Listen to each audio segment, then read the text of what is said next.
நம்ம முதல்வருக்கு ஒன்றும் தெரியாது பாருங்கள். ஊட்டியில் போய் உட்காந்து அந்த மலர் இதில் வந்து சேரில் உட்காந்து ஃபோட்டோ போஸ்ட் கொடுக்குறாரு இங்கே ஈடி ரைட் நடக்கும்போது. அவருக்கு தெரியல என்ன அந்த இம்பாக்டே தெரியல.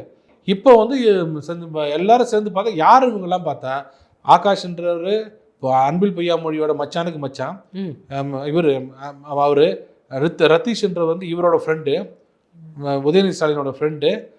அவர் வந்து ஆகாஷ் வந்து இவரோட முகாமுத்துவோட பேத்தி கல்யாணம் பண்ணியிருக்காரு. இப்படி எல்லா வகையிலும் கூட வரும்போது இந்த பணக்கார ஃப்ரெண்ட்ஸ் ஒன்றா சேருவாங்களே, இந்த நரன் நாயுடு, சுஜன் ரெட்டிலாம் ஒன்றா சேருவாங்க, ஃப்ரெண்டெலாம் வருவாங்க. அது ஜூஜுன்றவர் தான் மெயின். அவர் தான் இத்தனை நாள் எல்லா வேலையும் பண்ணியிருக்காரு இந்த 2 வருஷமா.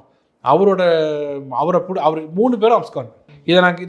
இந்த பேட்டியை பார்க்குற திமுககாரங்களுக்கு தொண்டனுக்கு கோவம் வரும். ஏன்னா தொண்டன் இன்னும் நம்புறான்ல, என் கட்சி வந்து உண்மையிலே மாநில சுயாட்சிக்கு தான் நிற்குது, ஹிந்திக்கு ஒரு ஹிந்தி வந்தால் அவன் முடியும், தமிழுக்கு ஒரு ஆபத்துனா எங்கள் தலைவர் வீறு கொண்டு எழுதுருவார், தமிழ் உடல் மண்ணுக்கு தமிழ் உயிர் தமிழுக்குன்னுவாங்களே, அதெல்லாம் இன்னும் நம்புற தொண்டன் இருக்கார்ல. அந்த தொண்டன் கொஞ்சம் யோசிக்கணும். ஈடி வந்தால் ஏன் ஓடுறீங்க?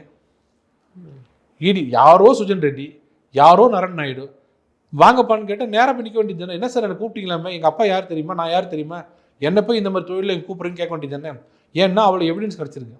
இவங்கெல்லாம் ஒன்றா இருந்தது, சினி ஃபீல்டில் ஒன்றா இருந்தது, நடிகர்களோட ஒன்றா இருந்தது, கூத்தடிச்சது எல்லாமே ரெக்கார்டிங் இருக்குது. ஏன்னா ஒருத்தருக்கு ஒரு ஷேர் பண்ணிப்பாங்கல்ல ஃப்ரெண்ட்ஸோட, அதெல்லாம் ஈடிக்கு வந்துருச்சு.